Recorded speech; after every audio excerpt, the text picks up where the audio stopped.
What if I told you there's a lightsaber so dangerous, so uniquely terrifying, that the Jedi Order refused to return it to its rightful owners? A weapon so feared that they locked it away in their most sacred temple, knowing full well it would spark centuries of conflict with an entire warrior culture. Welcome back, Star Wars fans. Today, we're exploring the most controversial weapon in galactic history, the Darksaber. This isn't just another red-bladed Sith weapon or an exotic crystal variant. This is the one lightsaber that challenged everything the Jedi believed about the Force, about tradition, and about their own authority. So grab your blue milk and settle in, because we're about to uncover why this ancient black blade became the Jedi Order's greatest nightmare. Before we ignite this story, let's talk about what makes a lightsaber truly fearsome. Most people think it's about the wielder, Vader's crimson blade, Palpatine's lightning-quick strikes, or Kylo Ren's unstable crossguard design. But what if the real terror came from the weapon itself? What if there was a lightsaber that represented everything the Jedi couldn't control? The Darksaber was an ancient and unique black-bladed lightsaber created by Tarre Vizsla, the first Mandalorian ever inducted into the Jedi Order, around 1050 BBY. But this isn't just ancient history we're talking about. This weapon's influence stretches across millennia, from the Old Republic, through the Clone Wars, the Empire, and even into the era of the New Republic. The Darksaber didn't just cut through enemies, it cut through the very foundations of Jedi philosophy. And that's exactly why they feared it, more than any Sith could ever wield. To understand why the Darksaber terrified the Jedi, we need to meet its creator, Tarre Vizsla. Imagine being a Jedi recruiter and discovering a Force-sensitive child on Mandalore, a world famous for its warrior culture and its deep suspicion of mystical powers. This wasn't just unlikely, it should have been impossible. Vizsla became a Jedi Knight and created the Darksaber, a unique black-bladed lightsaber which would become the symbol of leadership within House Vizsla, and the key to ruling Mandalore. Think about what this means. Here was a man who successfully bridged two completely opposing philosophies, the Jedi way of peace and contemplation, and the Mandalorian code of strength through combat. But Tarre Vizsla didn't just balance these worldviews, he transcended them.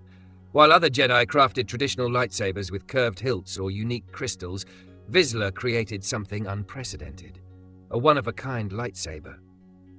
With a flat blade of dark, swirling energy, the blade itself defied every convention. Traditional lightsabers emit cylindrical beams of energy, but the Darksaber produced a flat, sword-like blade that seemed to absorb light rather than emit it. The energy was black as the void of space, outlined with crackling white electricity that gave it an almost supernatural appearance. But here's where things get interesting, and where the Jedi's fear begins to make sense. Tarre Vizsla didn't just create a unique weapon, he proved that the Jedi way wasn't the only path to mastering the Force. He showed that someone could honor their cultural heritage, embrace their warrior nature, and still achieve the rank of Jedi Knight. This was the Jedi Order's first existential crisis, wrapped up in a single weapon. When Tarre Vizsla died, the Jedi Order made a decision that would haunt them for millennia. They chose to keep the Darksaber locked away in the Jedi Temple on Coruscant, going against the wishes of House Vizsla, who believed the weapon should be theirs. This disagreement led to a great rift between the Jedi and Mandalore. Now, think about this from the Jedi perspective. They had a weapon that challenged their fundamental beliefs about lightsaber construction, Force philosophy, and cultural integration. Keeping it locked away probably seemed like the safe choice, but from the Mandalorian viewpoint, this was theft of the highest order. The Mandalorians aren't known for their patience, and House Vizsla certainly wasn't going to let this slide. The descendants of Tarre Vizsla believed the Darksaber was their rightful heritage. So, during the Old Republic's fall, House Vizsla attacked the Jedi Temple and stole the Darksaber. Imagine the scene. Mandalorian warriors, armed with traditional weapons and wearing their iconic Beskar armor, storming the most sacred site in the galaxy. This wasn't just a heist, it was a declaration of war against Jedi authority, and they succeeded. But why didn't the Jedi just return the weapon in the first place? The answer reveals the depths of their fear. The Darksaber represented something they couldn't categorize or control. It was proof that their monopoly on lightsaber technology, and by extension their authority over Force users, wasn't absolute. Every time a Jedi looked at the Darksaber, they saw a reminder that someone had successfully combined Jedi training with non-Jedi philosophy. They saw evidence that the Force could be channeled through cultural traditions they didn't understand or approve of. And most terrifyingly, they saw a weapon that worked perfectly well without conforming to their rules. The theft of the Darksaber wasn't just about recovering stolen property, it was about reclaiming an identity that the Jedi had tried to suppress. From that moment onward, Mandalorians would view the Jedi not as peacekeepers, but as cultural imperialists who believed their way was the only way. Let's talk about what makes the Darksaber so uniquely dangerous from a technical standpoint. The Darksaber is a unique weapon with a black energy blade lined with a crackling white edge. But the visual differences are just the beginning. Traditional lightsabers follow predictable patterns. The crystal determines the color, the focusing lens shapes the blade, and the power cell provides consistent energy output. Jedi could look at any lightsaber and immediately understand its capabilities, its limitations, and how to counter it in combat. The Darksaber threw all of that knowledge out the window. George Lucas conceptualized a weapon that would be effective against a lightsaber. Think about the implications of that statement. This wasn't designed to be equal to a lightsaber. It was designed to be superior. The flat blade design isn't just for show. It provides a larger surface area for parrying, making it harder for opponents to find openings. The crackling white energy along the edges suggests electromagnetic properties that could potentially interfere with standard lightsaber plasma containment fields. And the black core? That's energy so dense, it appears to absorb light itself. But the real terror came from its unpredictability. Jedi trained for decades to master lightsaber combat against cylindrical blades with consistent energy output. Suddenly, they were facing a weapon that behaved more like a traditional sword, while maintaining all the cutting power of a lightsaber. Even more concerning for the Jedi was what the Darksaber represented about Force philosophy. Every traditional lightsaber required a Force-sensitive user to properly align its components. The crystal had to call to its wielder. The construction was a deeply personal ritual, and the weapon became an extension of the user's connection to the Force. The Darksaber seemed to operate on different principles entirely. It wasn't just a tool, it was a symbol of leadership, a cultural artifact, and a weapon of war, all rolled into one. This suggested that there were aspects of the Force the Jedi simply didn't understand. Paths to power that existed outside their carefully controlled training regimens. Here's where the Darksaber's true power becomes clear, and why it kept Jedi Masters awake at night. An ancient lightsaber that served as a powerful symbol of leadership to the Mandalorians. This wasn't just a weapon, it was a political statement. Throughout their history, the Jedi positioned themselves as the galaxy's peacekeepers, the ultimate arbitrators of right and wrong. Their lightsabers were symbols of this authority, elegant weapons that represented discipline, training, and connection to a higher power. When people saw a lightsaber, they were supposed to think of wisdom, justice, and the Jedi way. The Darksaber told a completely different story. It said that strength came from honoring your ancestors, from never backing down from a fight, from earning your place through combat rather than meditation. It represented leadership through action rather than contemplation. But here's what really terrified the Jedi Council. The Darksaber worked. For centuries after its theft from the temple, it served as the symbol of Mandalorian leadership. Warriors across the galaxy recognized its authority, not because of mystical force powers, but because its wielders proved themselves in battle. This was the Jedi's worst nightmare made manifest. A lightsaber that commanded respect, without requiring adherence to Jedi philosophy. Every time the Darksaber was drawn in anger, every time it cut down an opponent, every time it changed hands through combat rather than peaceful succession, it proved that the Jedi way wasn't the only way to channel the Force effectively. The weapon became living proof that you could be strong in the Force, wield a lightsaber with devastating effectiveness, and completely reject everything the Jedi stood for. It validated warrior cultures across the galaxy who had been told that their traditions were primitive, that their methods were inferior to Jedi teachings. The Darksaber's influence extended far beyond Mandalore, and the Jedi knew it. The legendary blade was wielded by heroes and villains alike. This wasn't hyperbole. Throughout galactic history, the weapon passed through the hands of rebels, crime lords, Sith, and freedom fighters, each one using it to challenge established authority. Consider the psychological impact on the Jedi Order. Every few decades, reports would filter back to Coruscant about the Darksaber appearing in some new conflict. Sometimes it was in the hands of Mandalorian traditionalists fighting against Republic expansion. Other times it belonged to pirates or mercenaries who had won it through combat. Each appearance was a reminder that the Jedi's authority wasn't universally accepted.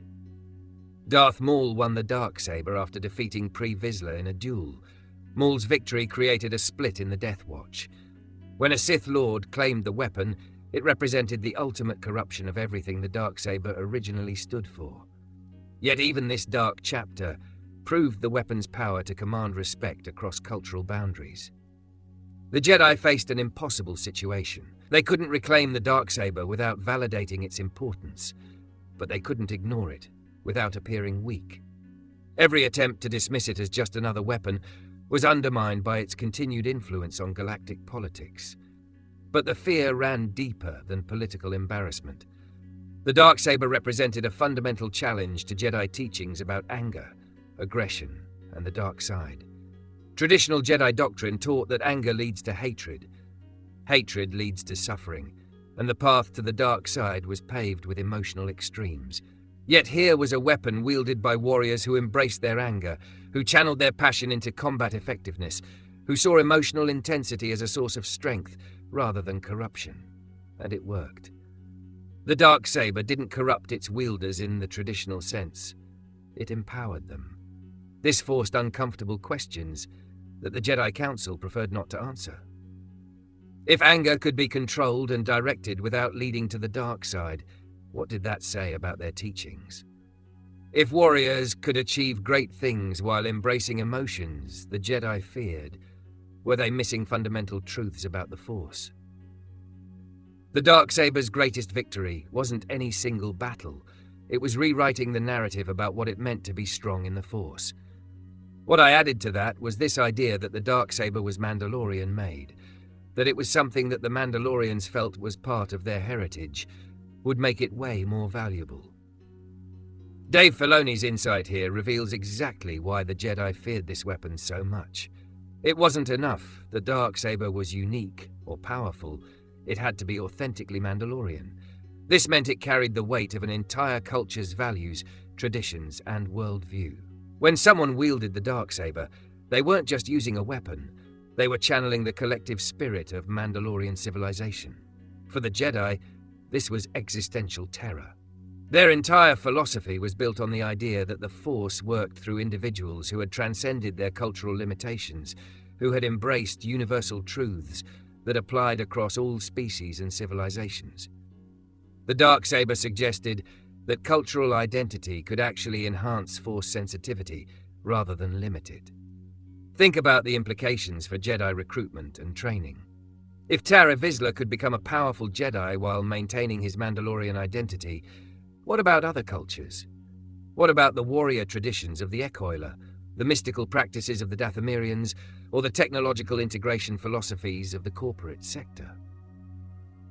The Darksaber opened a door the Jedi desperately wanted to keep closed. It suggested that their monastic, emotion-suppressing approach to Force training wasn't just one option among many.